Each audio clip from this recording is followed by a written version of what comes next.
Izangitshela ke mntwana wethu nangabe usengakathomi ukuba mphathi ukuba libandla lale show i-podcast into ofanele uyenze njenganje ukuthi uye lapha ku subscribe ufike uligadangele ufike ugadangele no like ngokwenza njalo uzabe solunga lomndeni. Right, back to the show. Namhlanje ngihlezi nekutana hlezi phezulu kwekutana uzosifundisa okuningi okugqole Nkosi yami engazi nami ukuthi igqole ini. Uzosifundisa okuningi and okwanele ukwazi ukuthi ubeke indlebe sizwe ukuthi kwenzakalani. Ladies and gents, boys and girls, give it up for the one and only bro Trinity. Ubenzima nokho kulivisa you know, it took me the whole night to practice your name. Like Trinity. And I'm struggling to pronounce our R, you know. Yeah. Trinity. Igama elijwayelekile ne? Alikho famous but ikhona yeah, because ngiyenze ne ku Google lapha ngachecka linabo God phakathi yeah, into ezifana njengalezo Christianity just ngikhohle ukuthi lichaza ukuthini mara ngilibonile phakathi linabo God. Yeah, but in all honesty it's not even about God. It's about izinto ezi3 endaweni eyi1. The triune. Yabona something that is a triune would be called Trinity because it's 3 in 1. But obviously attributed by Christians to God. Yes. Then they would say the Father, the Son, and the Holy Spirit, and then they say the Holy Trinity. A Trinity. And then automatically what is dominant in social media, it is explained as unkulunkulu or something that has to do with godliness. But in actual fact, it's just a triune where 3 things coexist in one. Yeah, that's the meaning of the name. Oh, okay. But I think I saw something like that. Yeah. See, because when they sort of like a sign explain the meaning of Trinity. Yeah. You know. So okay, back to the conversation. When I lost my teeth, yeah, I lost so much confidence. Every time when I'm speak, like I will be like, yeah,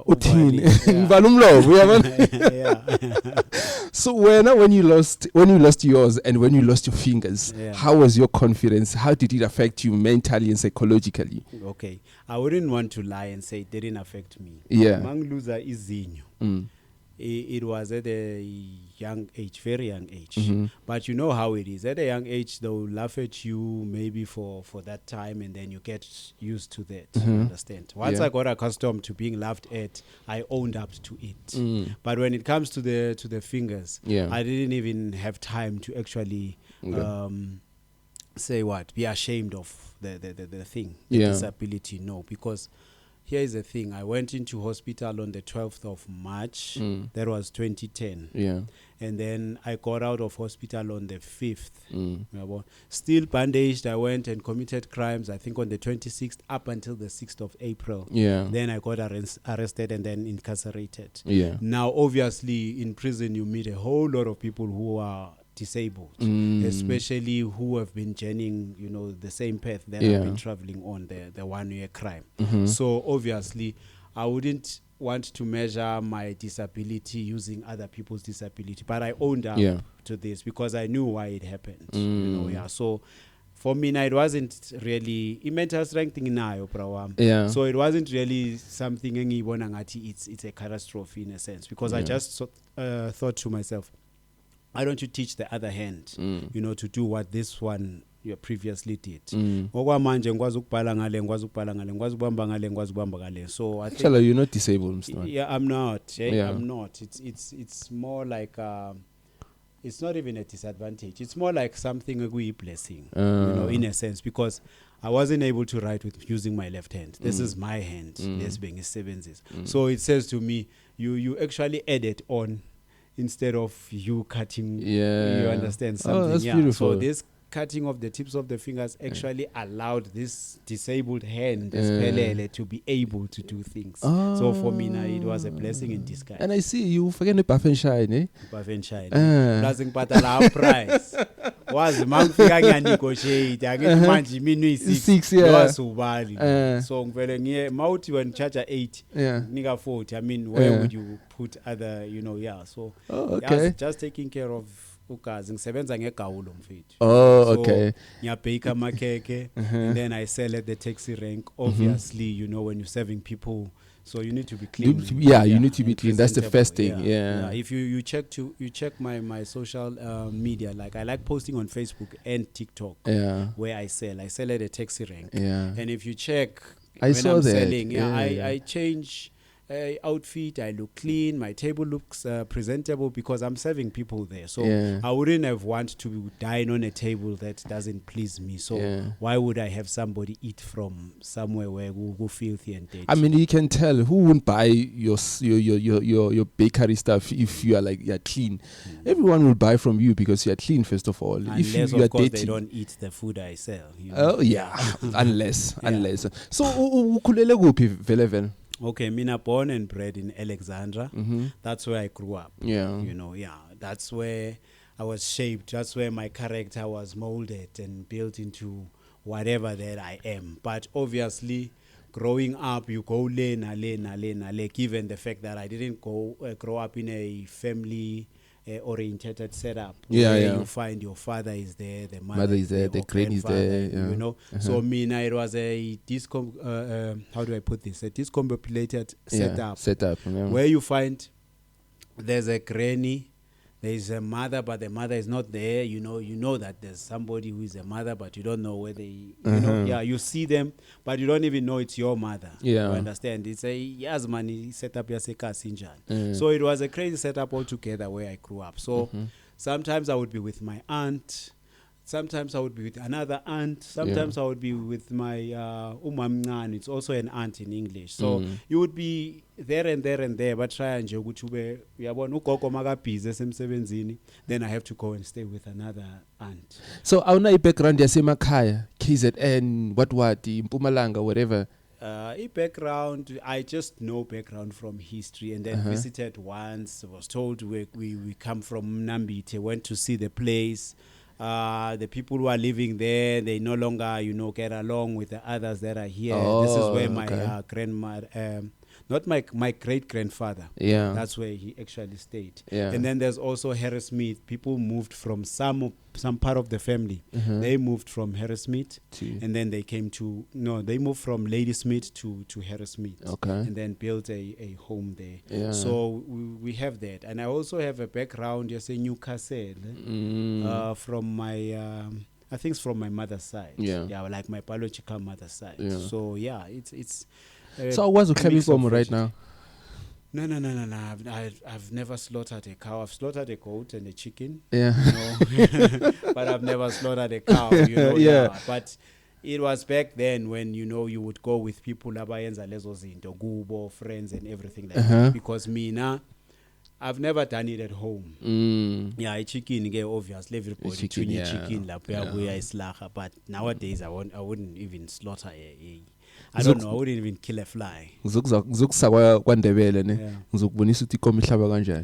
KwaNdebele. You've been? I've been KwaNdebele. Okay. Oh, seriously? Tweefontein F. I also know Tweefontein EH, and then I know Vezubuhle KwaMhlanga. I know Martin Slope. I know Denelton Kwacha, number 1, number 2. I've been in that place. I understand that place. Well, now you're my homie on the other side, you know? Izinto ngiyazazi. Yabona futhi ngale eMpumalanga ayazi khulu indawo leya. Nendlela enikhuluma ngayo nayo ngiyayazi. Okay. There's no need to go to ngikhuluma isingisi. No, you can speak for your audience. You can just fuse the languages. Okay, so no, it's very interesting. But how was Alexander back then? Because now Alexander is something else, especially Maucheka from that hostel, it's just pity. But back then, I'm sure Ngabuma 90s, it was something else. How was it back then? Alexander back then, it was, Alexander has always been a gang-mad place, where them Somi gangs in the 60s coming to the 70s, they've existed. Your spoilers and other groups, Zama gang, have existed. Gang. Yeah, like the first gangs to handle firearms were them Somi gangs. This is now in South Africa.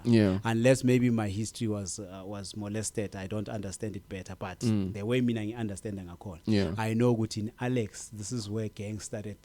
Bapata Ibam started there. Alexander. Yeah, in Alexandra. The Msomi gang. There was the Spoilers. What was this other gang? But there were so many of these gangs. I think there were like 3 rivals gangs. So they were warring against one another. Yeah. I understand, yes. Yeah. So that's where it started. And these people did whatever that happened thereafter in terms of Ama gangs. What they did, they shot at each other, but they also stole from the white people. So it became a custom, the fabric, so to speak, a community in a society as a Alexander. To say when you're stealing from white people, you're actually not injuring your own, so therefore we protect you. So that's why the crime was more like sort of like people who were performing crime then, they were more like idols to you as the youngsters at the time. Yeah, it's true, because any other one, should I say, any other boy who grew up in Alexandra, they would look at a doctor and be inspired, but not to a degree where when you look at a gangster or a criminal, you would be inspired, because criminals were quick to accumulate things. You understand? This guy was just a nobody standing in the corner, and then the next day he wakes up, he's got a car, he's got a place to stay. Everything Which is one would wild. you envy more, a doctor or the criminal? You know, Obvious. because obviously we want rapid things. We want things to happen very quickly for us. Yeah. You understand? We want to accumulate, because you know when you are coming from a poverty-stricken background, and then there's also that level of immaturity in the mind, because you are young. You know, what would happen is the things that affect your mind are the ones that you perceive as quick to attain. You understand? But this long drive of going through your sub A, grade 1 up until grade 12, and then you also have other schooling to do. I mean, doctors would study 7 years to become a doctor and earn a living. You understand? So you would calculate these 12 and 7. This is 19 years. 19 years of what, when I can in 3 days become what I want to be. You understand? Not a doctor per se, but money, then be able to fend for my family or anything of that sort. So this is how we perceived life. Yes, from a double lens of binoculars, but at the same time the other lens was fading or blurry. You know, you couldn't look at this positive life as something that would come in the near future, but this one was more attractive and lucrative than the other. So who said ebafasingene abona yi kaphileka thatha lento? You know, Mina, with my life, a crime, just like religion, no one called me into those 2 spaces. Really? I made a decision on my own. Let me tell you a story. In 8 years, I'm coming back from Ekian.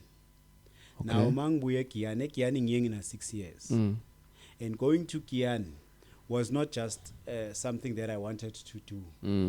As I told you, Gucci, growing up, I went from one person to another. Because of the relationship with my mother from infancy. It wasn't, a good one. You understand? We've never. Or you never had a good relationship with your mother? Never had a relationship with my, let alone good. Oh, okay. From infancy, she never cradled me like any mother would their own child. That's why sometimes when I laugh at the phrase that says, no, a mother can do anything for their child. I laugh at that all the time, because I've never experienced it, and I know it's not all mothers who are able to do that. You know? Was it something missing in between growing up? There's just a lot of stories behind that. Okay. So I wouldn't also want to say much about it as though maybe I haven't forgiven her or I haven't dealt with it. I've dealt with it. I accepted that perhaps it could be this and that. I've made excuses for her because she hasn't come forth and sat down and actually tell me exactly why did she reject me or neglect me or whatever the case might have been. You understand? So growing up, obviously, would worry seeing abanye abantu bathola lokhu nalokhu from their mothers and being cared for and da da da da da. And then when you're not getting anything, you understand? But it outgrows you. It's like something that happens, and then you say, but I already know that when I go to her and ask for this, I won't get it. Or whether I would approach her, she would be doing, behaving. How do I put this? She becomes hostile. So do you have siblings then? I have siblings. How is the relationship between your mother and a splendid one because she has a connection with them, and as we speak, they are living together.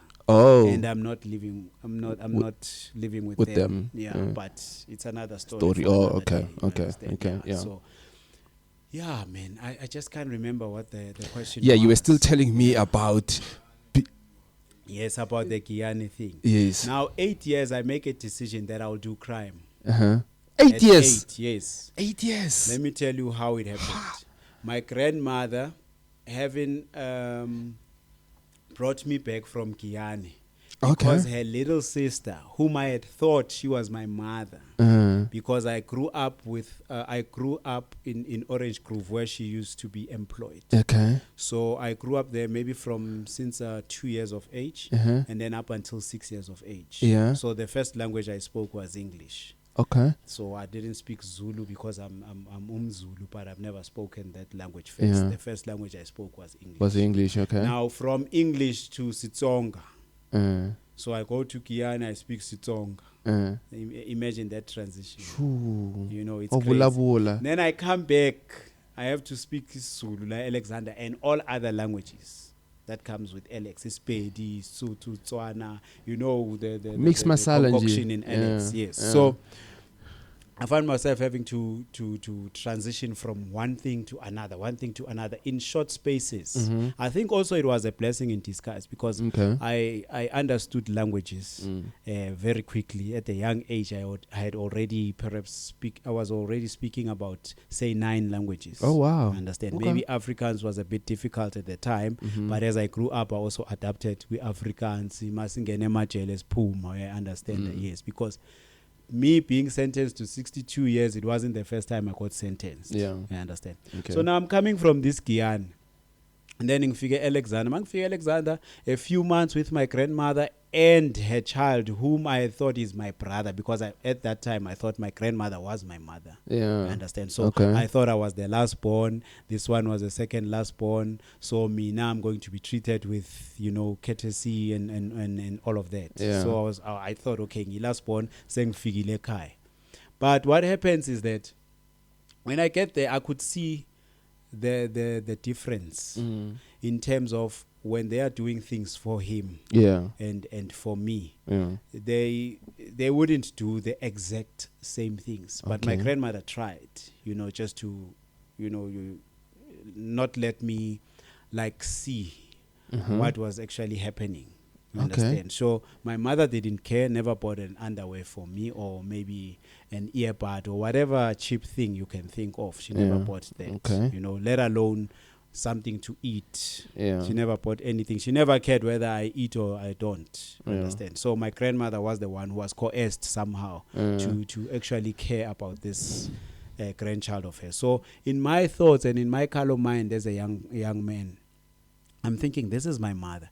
But this confusing behavior, or should I say things as they unfold in the house, this one gets more love than I get. I'm criticized for everything, but this one is also getting credit. Getting credit, and sometimes the credit belongs to me, but he owns up to the credit. So at that point, I could see the differences. Say maybe 8 years towards 9 years. Then this one goes to his father, somewhere in a boarding school, but closer to his father. Now I'm left with my grandmother in this shack house where we're living, Umkuku. Now my grandmother has to go back to work, and she works as a maid in the suburbs.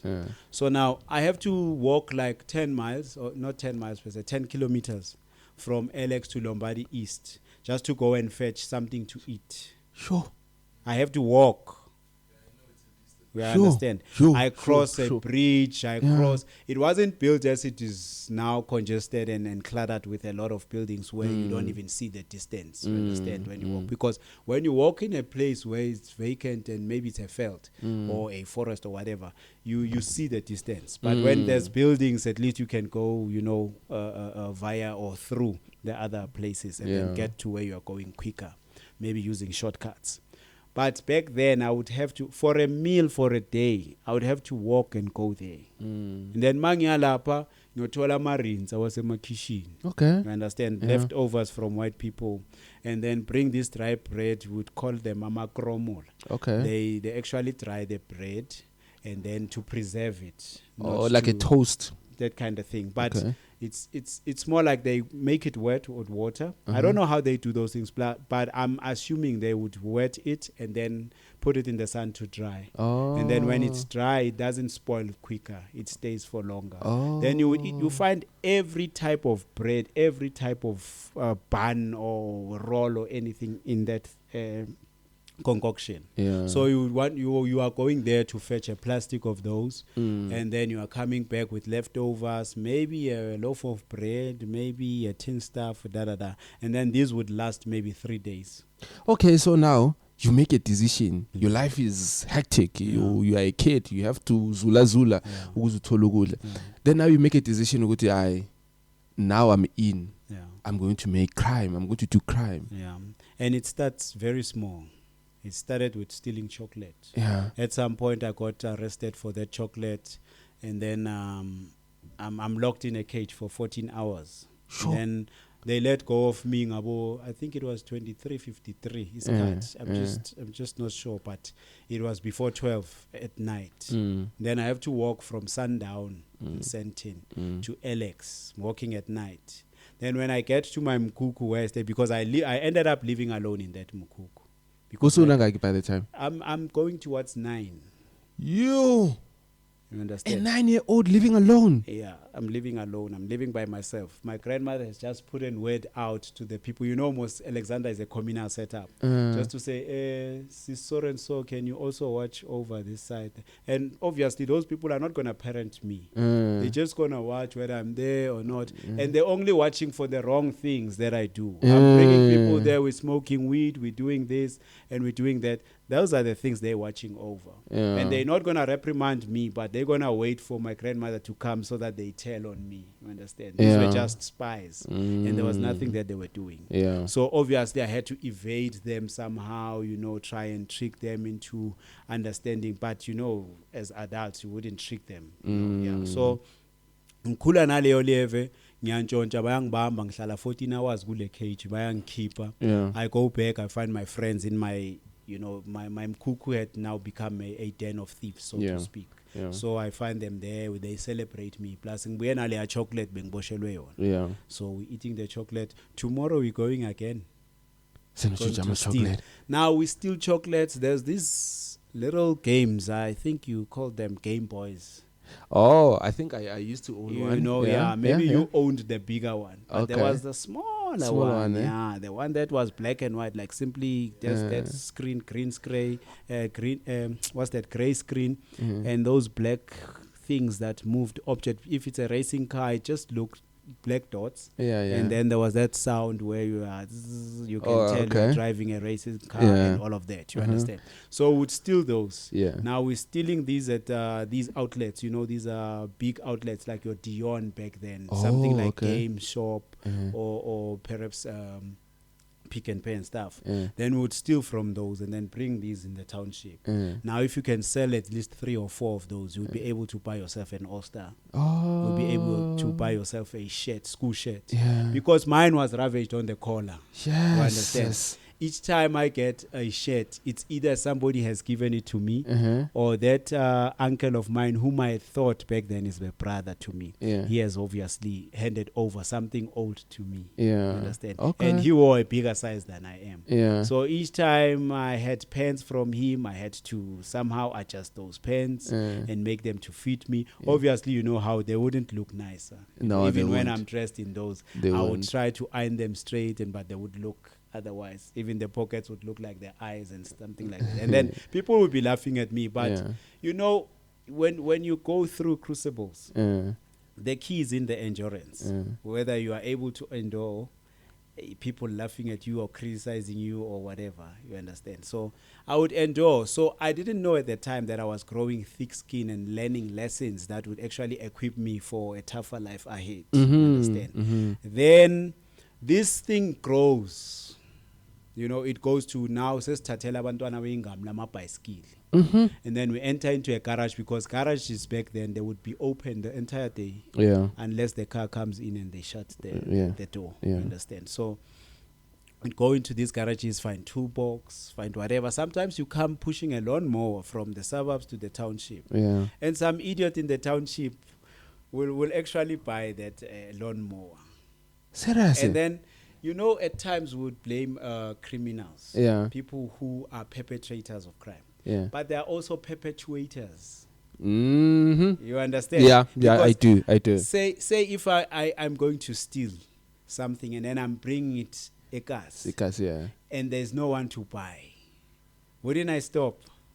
you will stop I would stop because there's no market. There's no market for it. You Yeah. understand? But the perpetuators are the actual people to actually blame. Mm. But also we are to blame because we are perpetrators. Mm. But equally so, these ones that perpetuate, people don't look at them as people who are influencing the exacerbation of the crime that are committed in the townships. But they are they who had influenced us, because most of them, they are people who actually grew their empires from the proceeds of crime.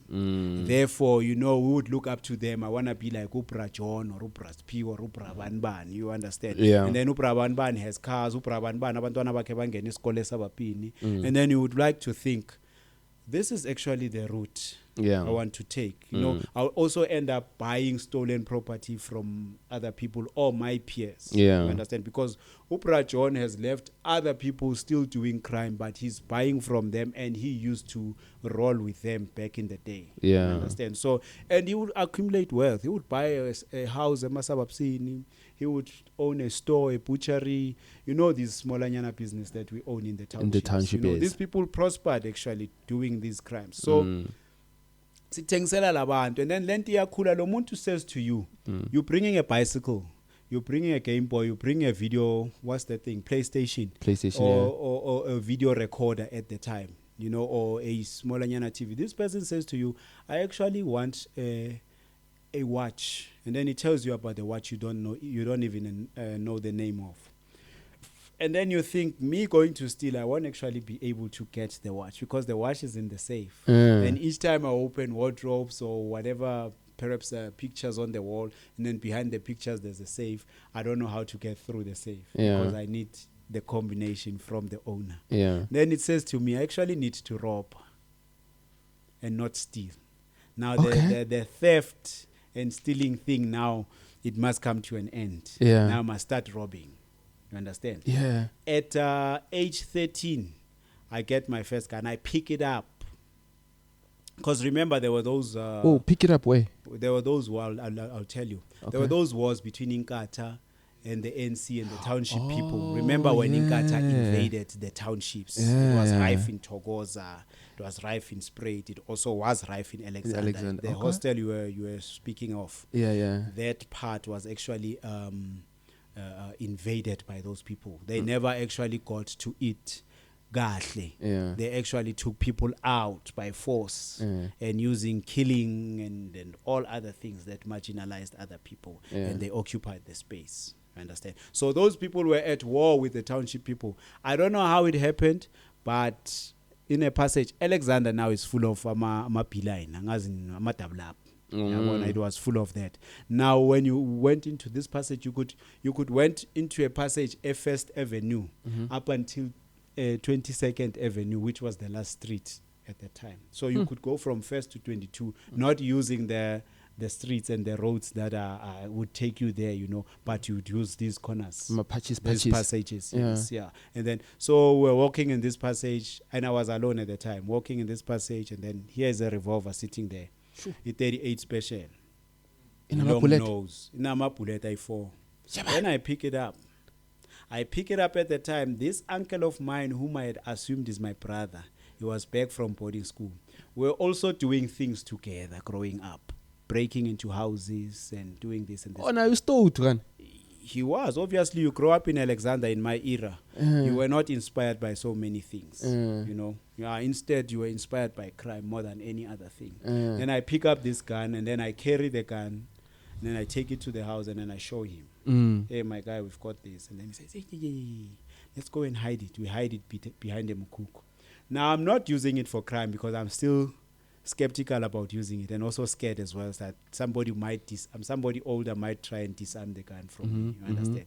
But beat me in the street or try and tell me you're gonna beat me and you are older, I go and take out that thing and I come and point it at you. Sometimes I even shoot there on the ground just to show you that, hey, I carry a gun.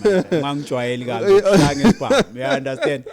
Net kona lapho iziyabona nalezi leyantwana seyiphatha igani. You understand? So this uncle of mine whom I had assumed is my brother, I'll always refer to him like that. He was a good soccer player. Okay. So they called him Maradona and he became famous. So they would say, hey, ntwana ka Maradona iphatha igani. So now I knew in the street, I'm now acknowledged as someone who carries a gun. Now it elevates my thoughts and now my activities as well. Yeah. Understand? I want now to group with people who carry guns. Before then, there are people who I'm hiding this gun, but I'm using it for my safety and my protection and my status in the streets, just to get known. I did all sorts of things you can think of. When it comes to drug, it was Mandrax and ecstasy and cocaine and crack cocaine, which were famous at the time. Okay. And those I even sold. Oh, bungazibhemi wena. Bengaws. Oh. Mangithi I did took them. I also sold them. Okay. You understand? Yeah. I sold them. I used to be with abanye abogazi babhodile manje omunye usalieva. We were three and we were well known in our own spaces, in our own spheres. We were known. Mina benguKezna. Yeah. The name I got from my grandmother, and then it went to the streets. Taken from the property magnate to Sol Kezna. Okay. So because of my fancy taste, and that thing yokuthi angidlile angifuni le angengqoke ngichange ka3 ngelanga ngintwana ngiyesikolweni mangibuya ngiyachange ngancola lapha estradini ngiyabuya ngiyachange. Yo, no one would tell me because I wash my own clothing. Understand? I iron my own clothing, so angifuni ukuzithola ngingcolile. Okay. So amagama afana nabo Swenka, amagama afana nabo Solkez, I get them from my grandmother. Understand? Okay. So this one was adapted also in the streets, laga Kez, and then everybody else knew me as Ukez. And then there was Ujo, and then there was the other one I wouldn't call by name because they're still alive, but Ujo is already passed on. Yeah. So there was also this other Grotman. They buy Dulas now, stolen property and did these things way back. But now because he was settled and everything was okay, he could also source some drugs, he could also source other smugglings and then, distribute a auction. So this guy was giving us this. And then we would sell and then give him his share and take our own share. You understand? So he distributed this amongst the three of us. So mina ngapha kule party Alexander, lo anomunye ungale, lo munye ungale, so we could sell ngaleyo a network. How was bad Mandrax and nalezi compared to Nyaupe? Well, when it comes to Mandrax and in our days, people who did those drugs, they were clean. Very clean, eh? Very clean, especially with Mandrax and weed. Yeah. Those people, igebeng bezenzani bezivazi spin around in, and then they come back, and then they go and shop.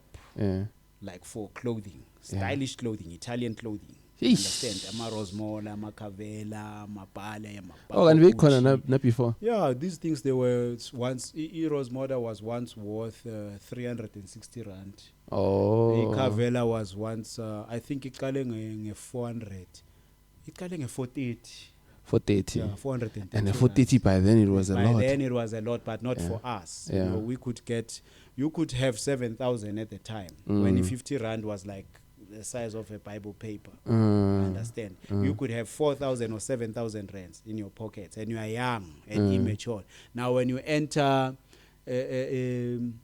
Lina Italia, it was Bali Speeds. It was 80 Speeds before it became Bali Speeds, before it became Speeds. Understand? So it evolved like that. Yeah. So when you enter that store, you would get, when it was Bali Speeds, you would get Bali Speeds. When it was AD, you would get Ama Travel Fox and this and that and that and that. This got PG, ne? Yeah, I think it was this got PG. Oh, okay. Why it's about PG? Yeah. So it was those times, you understand? So akazi PG. yeah, well, more research history, more studies history, especially when you have conversations with people, you need to go through a lifestyle lebe bayipusha ngaleso sikhathi. Yeah. Then familiarize yourself with the things that were stylish and fashion back then. You understand? Yeah. So uzoba ne content ebhaya, you understand? Yeah. So yeah, we would go around shopping and then come back and then ube se styling, but yonke into besiyenza. I remember when I made a decision to steal chocolates. At that very immature stage, I was not doing it for myself. Imagine. Okay. Bowenzela bani? I was doing it to ngiphume phakathi kwe-poverty and take my family out of poverty. Yeah. Because your family was granny, your granny. My grandmother and my uncle. Oh, okay. And there was another sister who she was at I think she was in college by then. Yeah. You know, she's a sister, she's a little sister to my mother. Yeah. I also thought at some point she was my mother because she had love for me. She really had love for me. Yeah. At some point we were competing about she will qualify as a doctor and then I'll qualify as a lawyer. And when I'm qualified, I'll then study to be a doctor and then she'll study to be a lawyer. We must possess those 2 degrees like that. Then I said, I won't qualify for ukuba udoctor, udoctor nje. Ngifuna ukuba udoctor wabo doctor. If I'm a lawyer, I must be a lawyer, a doctor, I'm a lawyer. You understand? That's okay. how ambitious I was. Yeah. I've always been ambitious. Ngaleyo ndlela leyo. Then what went wrong? You were coming right. What went wrong is poverty. Poverty. You know, people say, you know, a callow mind might reason and say, you can't blame your situation, but you can blame your decisions. Yeah. To a certain degree, they are correct. Yeah. But also they are incorrect. Yeah. You understand? Yeah. Why? Because when you are hard pressed and you are compressed into these crucibles, and you are the one who's feeling the pain. Yeah. At the time you become irrational in your decisions. You understand? Because the situation ibhekene nawe. You are not observing somebody else's life and then saying, why don't this person do like this? No. You are in your own life and you are doing your own part in that space at that particular time when there's nobody to hand you over isinkwa or ramasi or sugar to have tea. Yeah. You understand? Yeah. You need to fend for yourself. What do? You decide quickly. Something that it now becomes a survival instinct than a decision making mechanism. You start now thinking, good, no. I need to survive. Now the instinct that says survive, it says do anything that will put you out of this misery. Yeah. You understand? Now when you start making decisions, it's something that gives you time. You can be prudent in deciding or imprudent. It's up to you. Yeah. But when it comes to a survival instinct, anything that comes your way that you need to deal with and actually can shift you from what you are facing, you are going to use that. And at the time for me, it was crime. So poverty, I saw it as something that will bring my family into unity. Yeah. In fact, eradication of poverty, I saw it as something that would bring my family into a unity. And once there is money, because I've observed rich people, they would have gatherings, they would be together under one roof, they would be, happy and all of that. Sometimes bahleli with dining table. And so you wanted that, yeah. I actually wanted that. Yeah. I wanted it for my family. Yeah. But how to start and how to wait, I didn't have the patience, but I have how to start. Whether it was the wrong path, but it was the right path for me at the time. So I wasn't in the streets for me. Okay. Now let's talk about the interesting part now. Your first biggest gig. Yeah. You're 13 now, and now you are aiming better things. Yeah. What was your first gig? Like Eloguti brought a lot of money. Housebreaking and theft, because we stole jewelry, and it amounted to us, the three of us, selling up to maybe 40,000 each. 40,000 rands each. And that's when I said I'm going to get a place myself in the suburbs. Okay, so now what's Agalana? I just want you to paint the story. We go into a house, it's more like a finder situation where you just go at random and then you check the houses, you see, okay, this gate is shut and there's a car on the driveway. Probably there are people inside. So we are not breaking into this house. Then we go and pass the other house and that intercom thing. Hi. And then there's no one responding. And then you come back again. You go down the street. You come back again. You try and pass. and no one is responding. Now the walls are not secured. No devil forks on the top. No electric fence on the top. And then we jump over. And we got into that house. It's got these butlers who we used to call them four corner butlers. Okay. Now, as a young lad at the time, I would even go through that four corner butler, just putting my hand and the head. Yeah. Then it's easy for me to squeeze my So shoulder in and then throw my whole body in. Yeah. When I'm inside, I roam around the house checking for the doors that can open. Even the keys that hang on the wall, I test them and try them on all doors. One of them is going to open. And when it opens, the other guys are coming in. Yeah. And we were 4. But the other one went, heard some noise, and then he ran away. Yeah. And then we were 3 left there. And then we got lots and lots of jewelry. And we were robbed with 40,000 each that we got at the time. Because obviously, Sabo smally, we don't know the prices at the market. We're just selling. You sold. How did I see it was 40,000? Because I took my money and put it away. Only ate a little. When I calculated the money, it was 40,000. So I saw we got more than that, each of us. But the 40,000 is what I could speak of because it's a figure I saw with my literal eyes. So now in 40,000, kwenzakalani, you know? 40,000, you groover. No. In a 40,000, I do those things, but I never liked that life actually.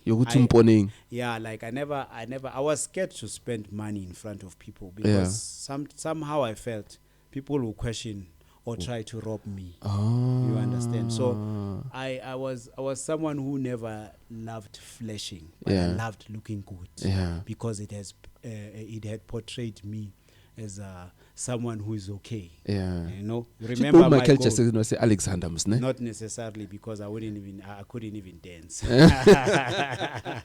And even the style, you know, it came slower and gradually I grasped, you know, actually I don't have to follow trends. I have to set trends. Understand? Yeah. Okay. So I'm one person who wouldn't want to see a style and actually adopt that style. No, even to this day, when I dress up, I just dress up with what I feel comfortable in.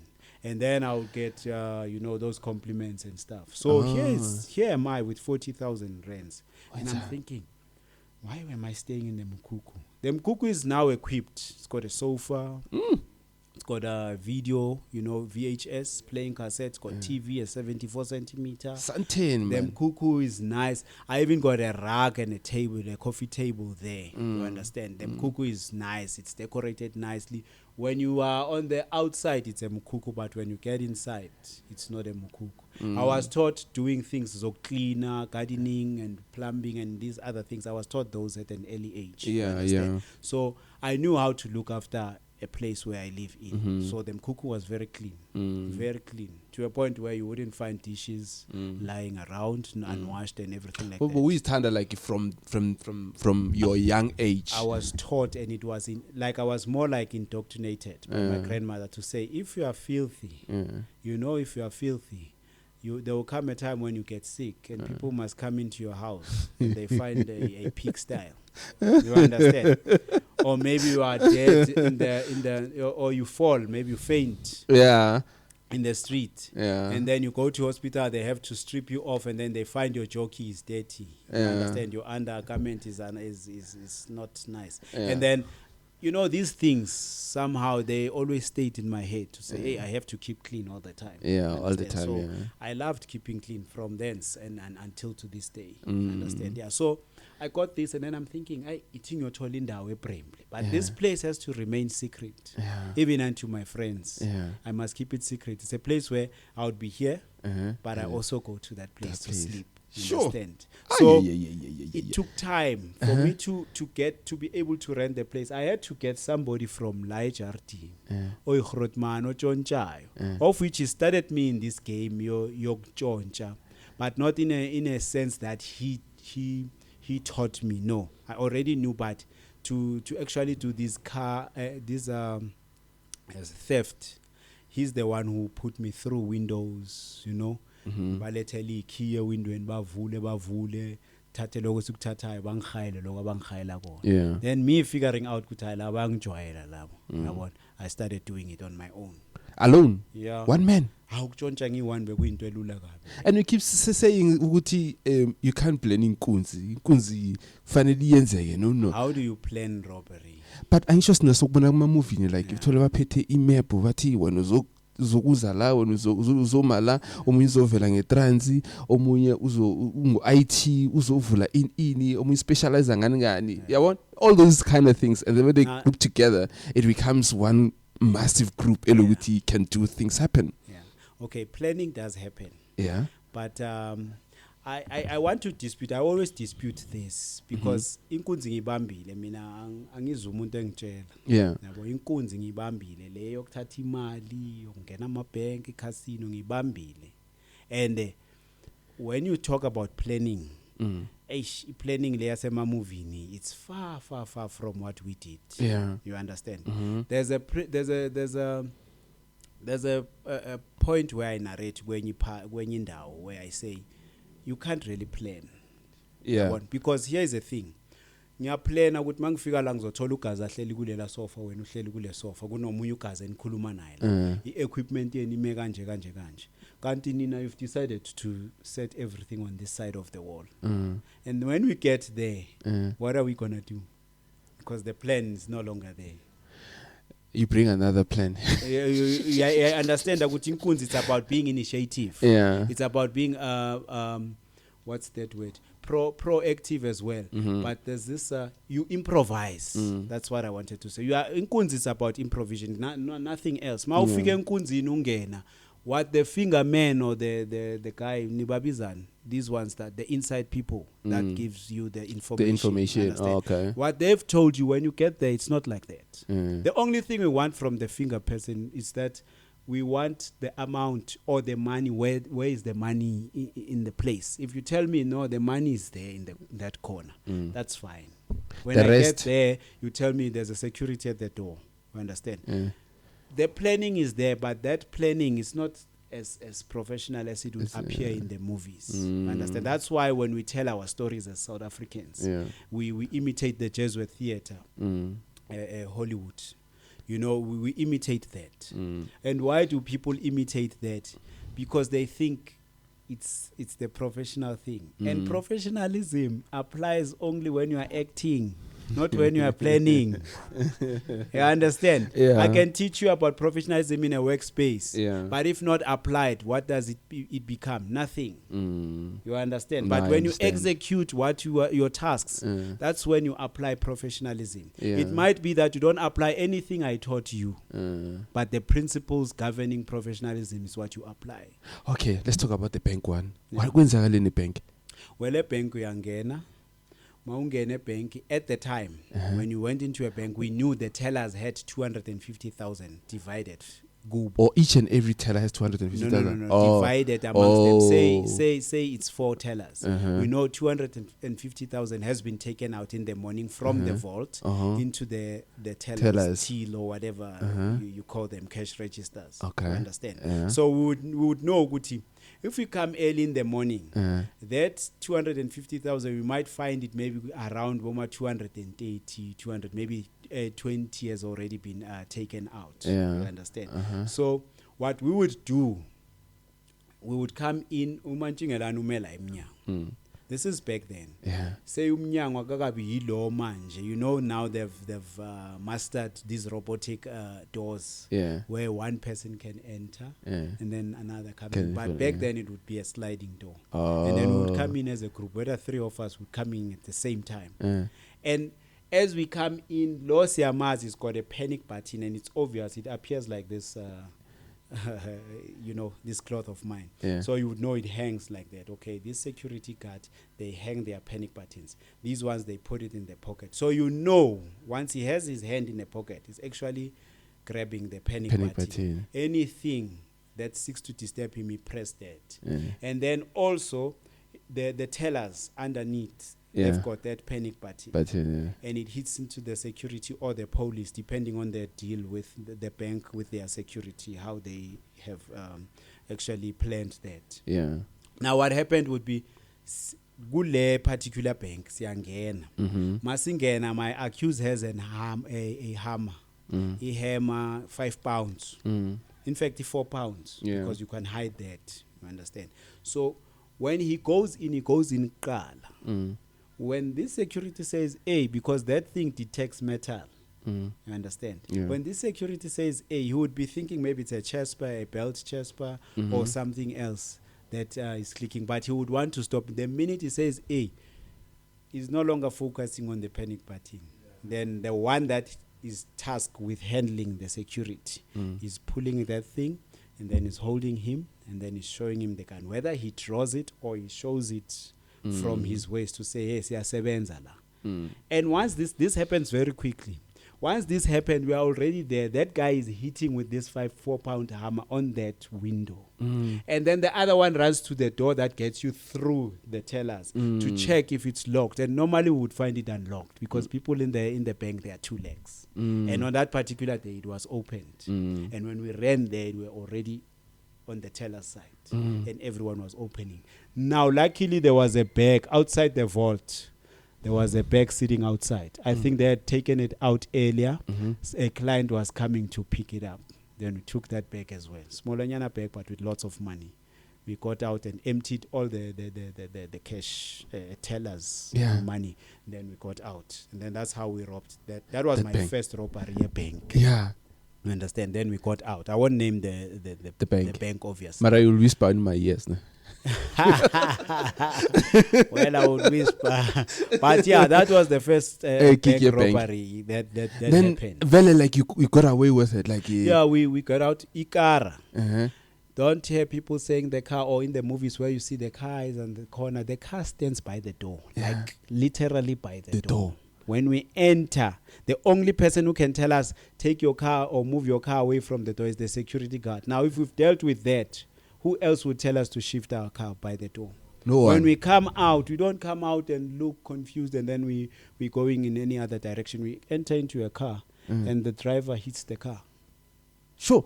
So and there's Puma C5. The 200 and something from the tellers was there, and the money in the bag, which amounted maybe to 430. I just can't remember the exact figure. Understand? And then we were 5. The driver was the 6th, and the inside person was the 7th. So we divided equally amongst each other. So when I keep hearing people saying that if you are in a group of performing criminal stuff, someone will get greedy and say, no, I want the entire money, and then that's where you start killing each other. Wasn't the same situation or same sentimental on your case? Well, I've never come across that, but have I ever had a thinking like that or a thought like that, me and myself? Yes.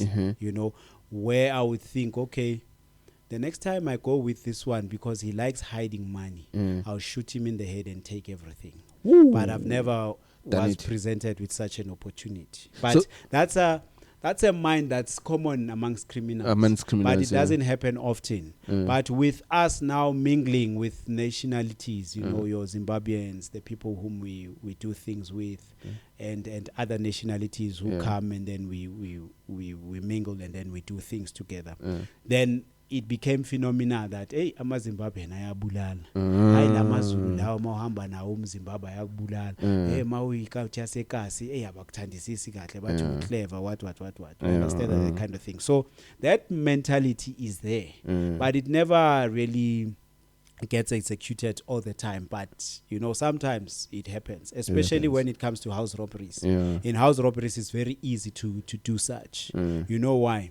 Because in house robberies, it's an enclosed kind of setup, where you are in somebody else's house. If you are going to say you are going in there, it's not a crowd of more than 3 people or more than 4 people. Let me say it could be 4. It rarely becomes 5 people, but mostly it's 4 downwards. You know, we can be 2, we can be 3, we can be 4. Perhaps with a maximum of 5, but 5 is a crowd in a house robbery, depending on where we are going. Or if we were then told that we actually need 5 people because the family is large, then that's what we are going to do. Understand? So, endlini yomlungu kuba easy ukuthi nginishaya amakhanda mangicabanga inyuke engaka foreign currency nayi jewelry lana sibhaya man masiyi4 kanje so divide kangaje. Then greed starts propelling thoughts which would result into action engathandeki. Then I would shoot them, and then besengihamba. But I've never done it. Yeah. Is there any point where you end up shooting someone and losing their lives?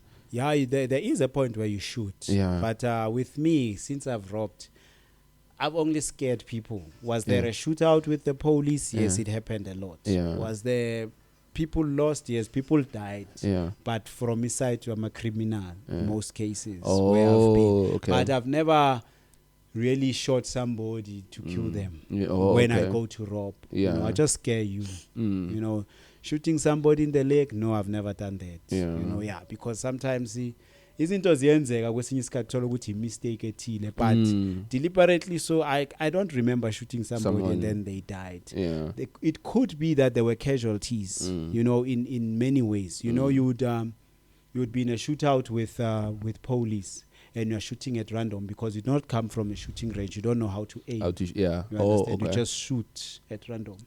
Now, what if your bullet hit a certain place, ricocheted and hit somebody? You don't know because you flee the scene of crime, and you never investigated the crime, and you don't know what happened when you were gone. Sometimes it would be somebody got a heart attack from your activities, and then they died, but you never shot them. But who caused the killing? It's you. Or should I say the death of them? You the one who caused that. You understand? So you can never credit yourself with I've never killed anybody. Yeah.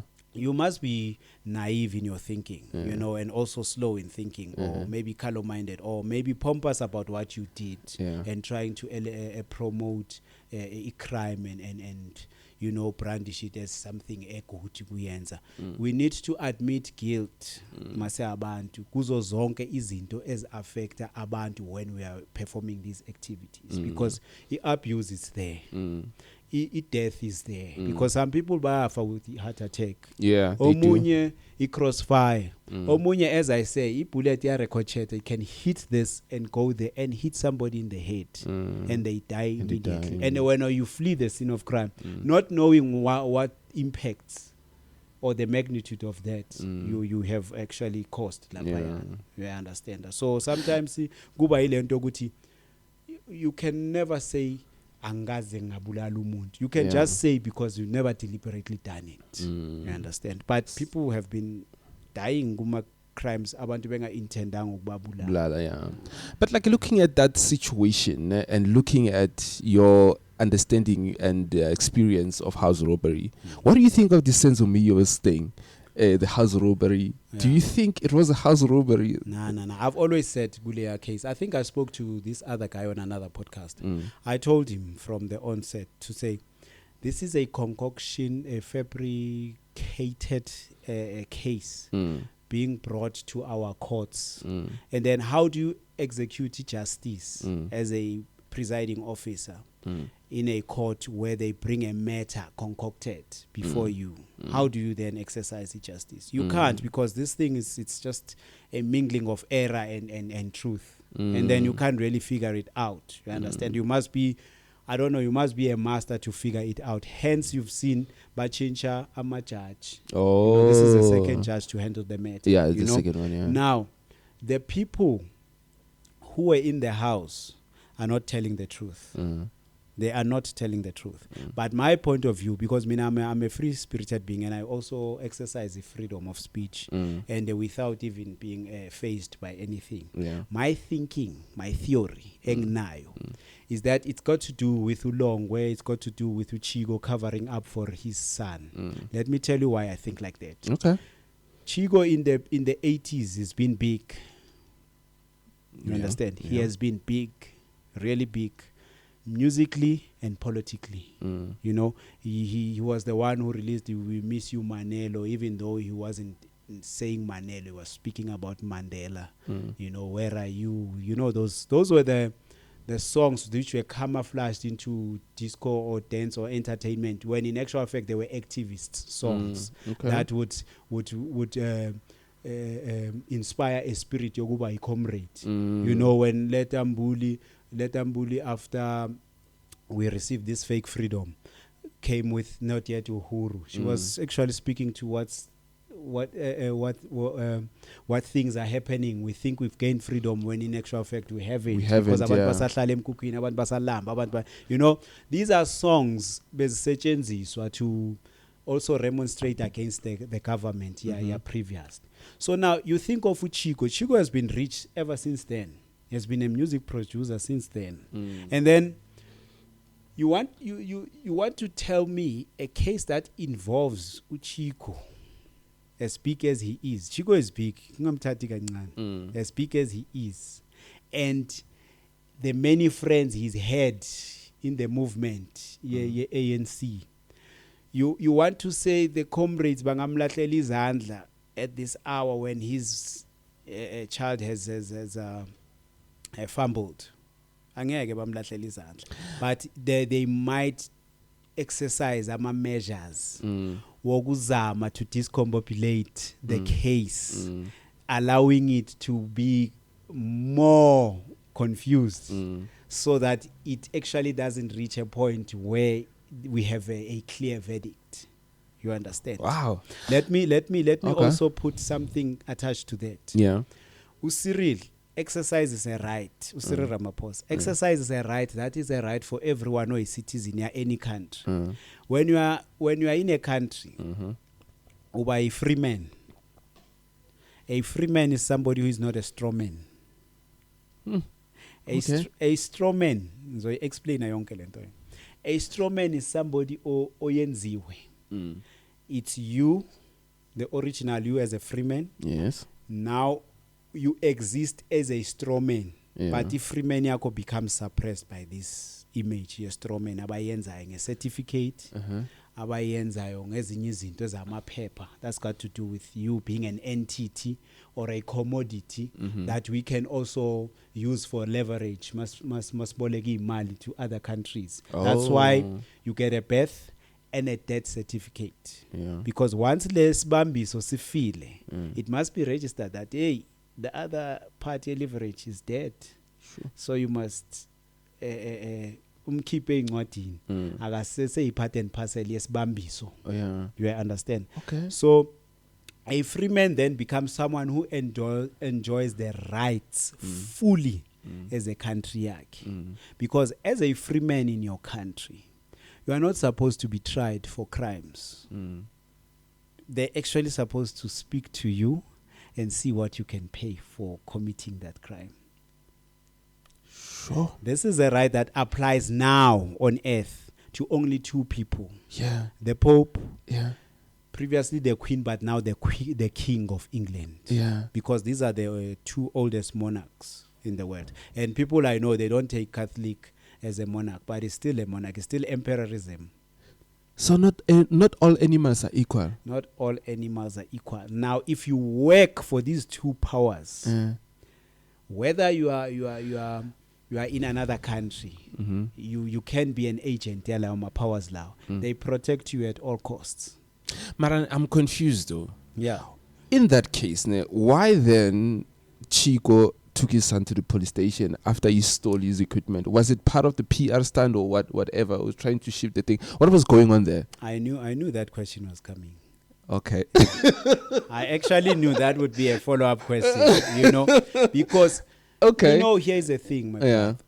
When you show things obviously to people, or uzama ukuziveza njengomuntu ogrand ebantwini, you do all you can to show us you are a good person. But theoretically, we don't know who you are behind the curtains. Because kunama esoteric stuff, and then kunama exoteric stuff. Now, when I do things in public, this is what I want. This is the image I want to portray. That you guys must view me ngaleyo image. You understand? But njengobush, it's a stunt, a PR stunt, where you say, but ngeke ayekela ukuveza lenxosi yakhe ukuthi yiyo ebulele akwazi ukuyibophisa. The ubophisa thing was a minor thing, man. You knew that lad, if was to sentence, was going to be a fine or just 2 years behind bars. And that's if you are sentenced 2 years, you stay 12 months behind bars. And Chico can actually endure his son being behind bars for 2 years rather than him going for a lifetime for murdering Senzo. Kuzokuba ne solution mara on this case, the way you see it, the way it's going, the way If there is a solution, yeah. it will be an unfair one for people in the dock. Yeah, the people in the dock, no matter how much they know about the death of Senzo, they don't know more than the people who were in that house. It doesn't make no sense because to me, when I look at the documentary, there were a lot of killings, especially the ones who were about to testify. Uti, I had these, there was this, there was that.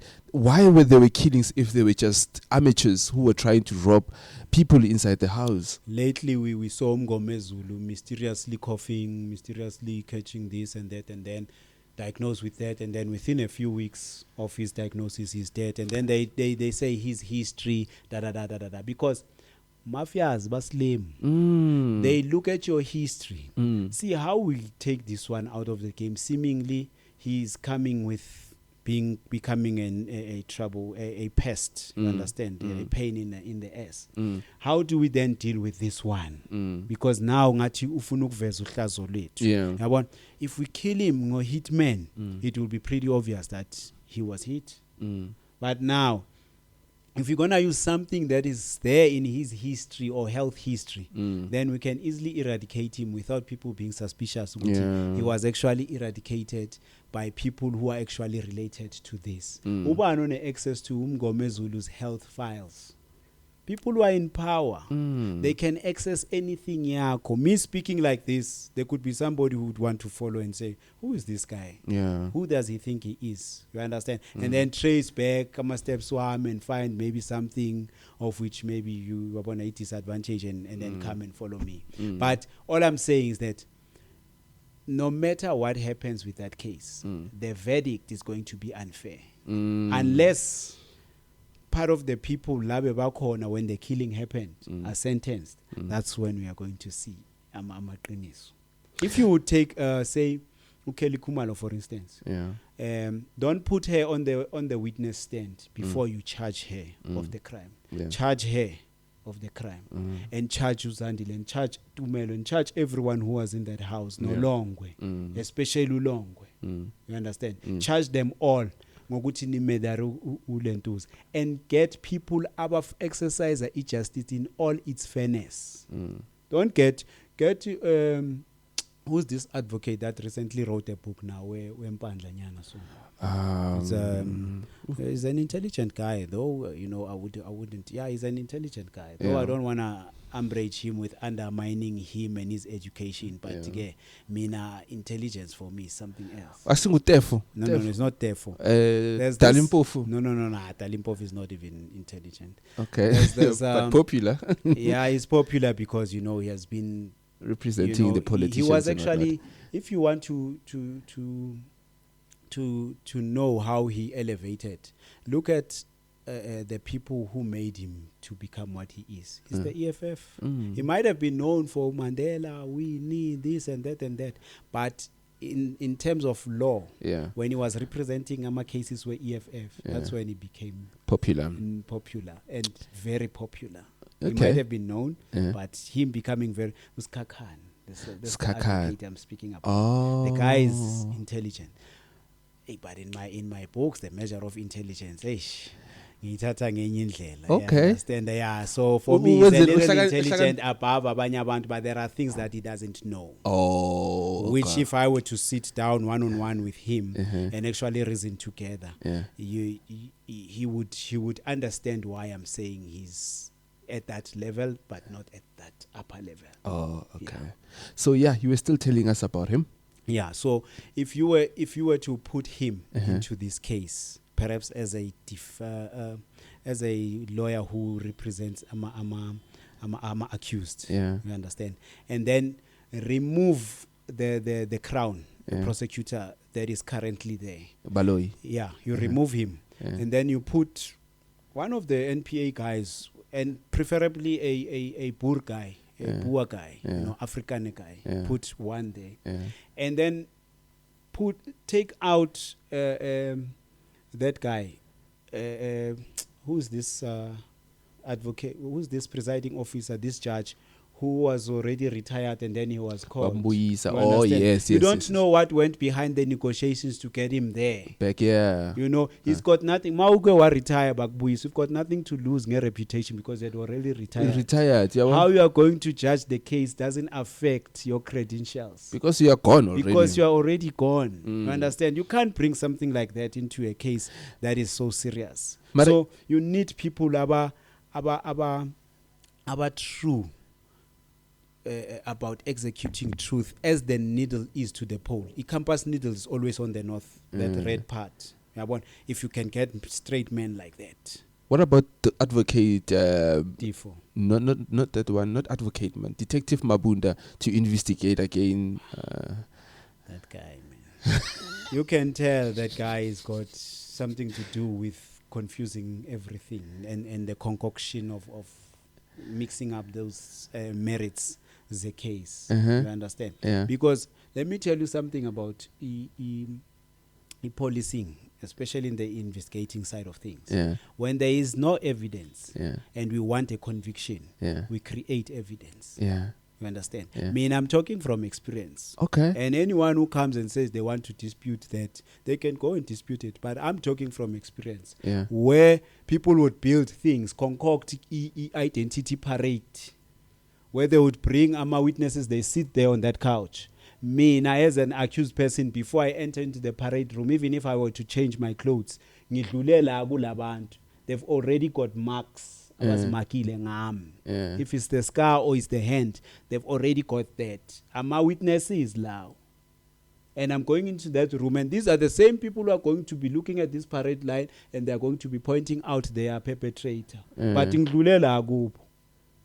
that is a made-up case. It doesn't make sense. Yeah. And it has happened to me. Mangizoyejele kokuqala ngisentence ku 15 years. Yeah. That's the kind of thing that happened to me. Me now, my what you call victim Yeah. was sitting like you there, and I passed through them. When I went into that room, that guy knew who to point out. And then these are police, and this one is not a police. And then they point me out. First time, like you can't take less than 3 minutes or even a minute to point me out. That's crazy. So obviously bambriefile. Uhleli la noma bangambrifa mamtshele lo ongenayo manje uye lo siwenza ngayiparate uye lo muntu okubambile. Then that's concoction. That's a made up case. And then also you can take up DNA. Go to the person othatha lama samples and say, because we have already taken samples kulabantu ngoba ma arrest they take samples from you. You understand? So say this is a sample found in the car, and this one is the sample that was brought by us, SAPS. Yeah. Therefore, it matches. That's building a case. You understand? So there's a lot of things you can use to actually confuse the case and build up fabrication. You understand? You fabricate a case very easily when we investigator. You talk to the NPA, you've got friends there. Some of these guys, they went to school together because I want to be justice, I want to be law. You know, they do the same studies. They are friends. We want to get a conviction. And in South Africa, let me tell you this. There was a magistrate, I can't remember, but he admitted to say, we actually want convictions. You understand? So that is why when a state lawyer comes to you and say,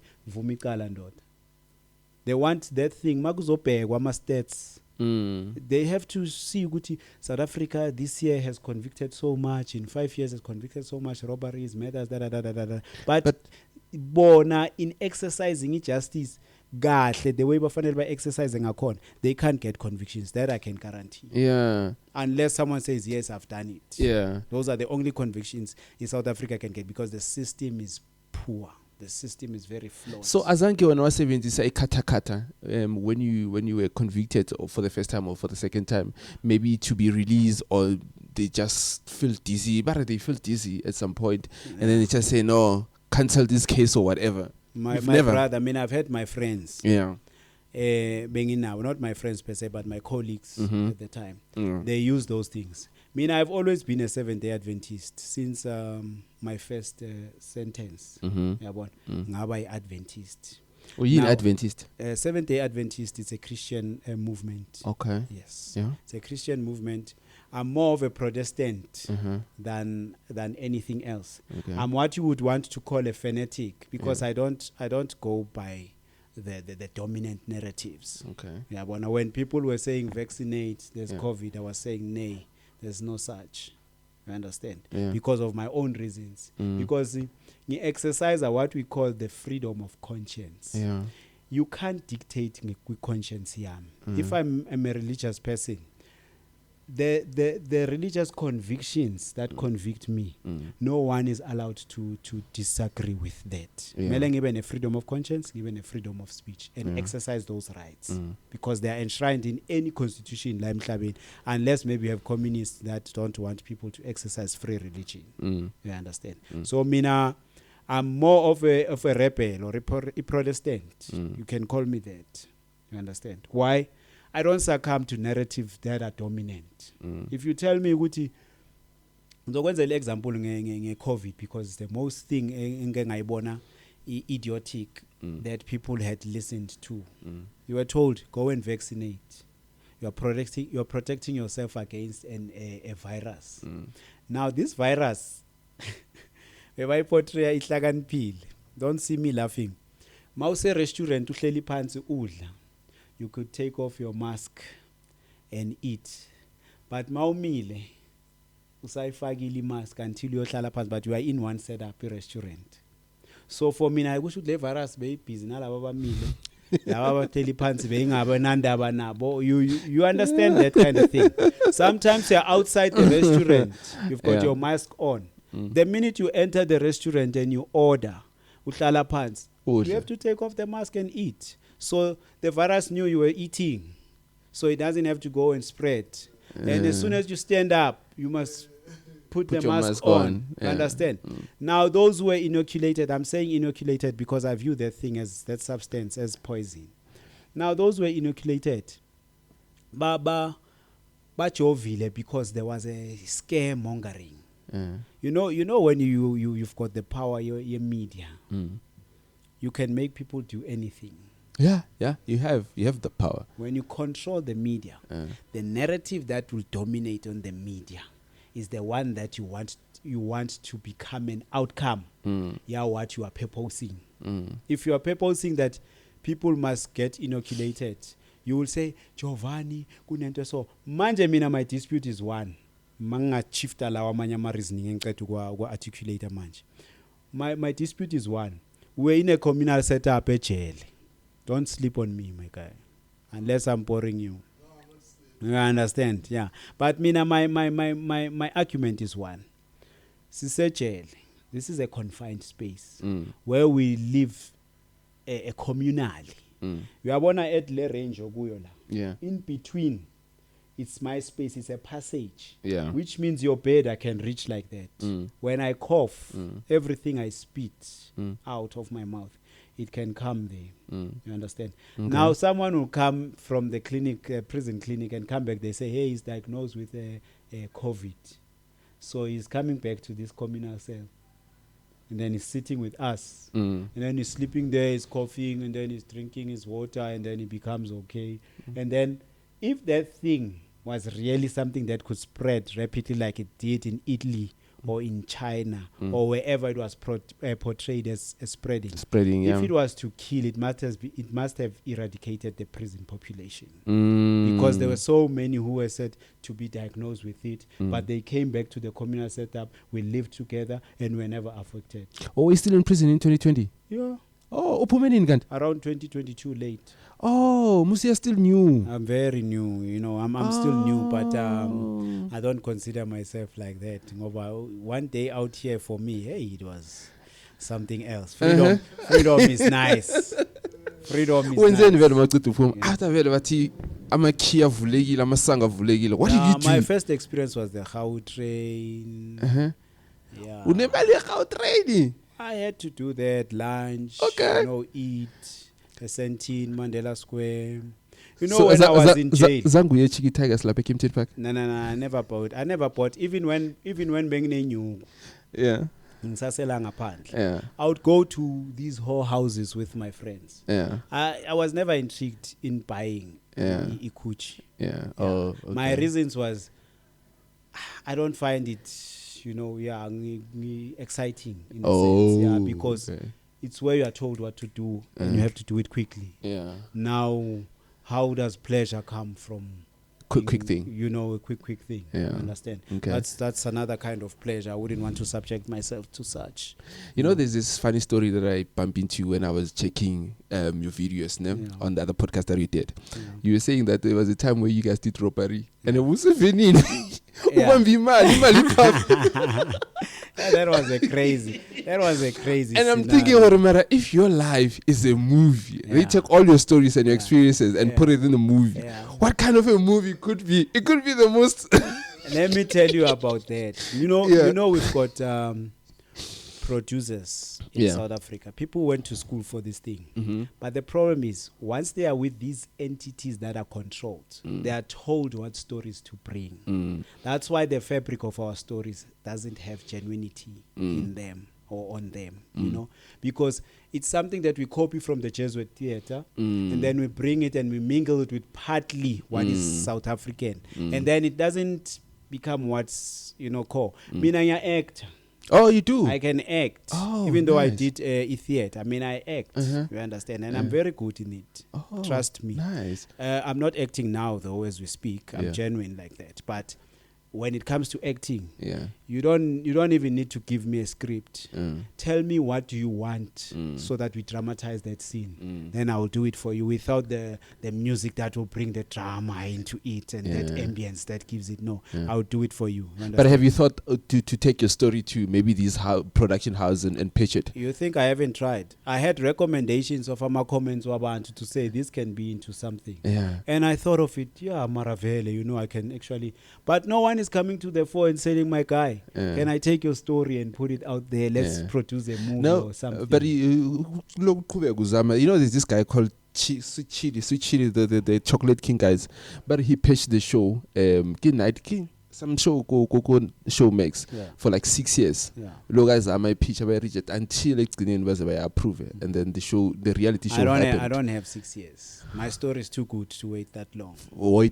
Yeah. But someone will. If Ngatoli contact, I'll sell it to the UK. Or I'll sell it to America. Oh, and those will have resources. Trust me, if I would have a channel, those people will buy into the story. I've got. It's a true story. Yeah. And I can be co-producing it with a producer. I can be acting it if they don't have the person who will be playing the parts. You understand? Maybe begin playing the part where saying limele corner and then playing the other parts. But I can portray those parts zonke. Wow. The way zingakhona. I know the story. I can even mang director. No, I don't want this. Actually, this is what you need to do. And ngizokunikeza substance. Singayenza telenovela with my story. I've got stories for ages. Ngahlala la nawe for 90 days telling you stories non-stop.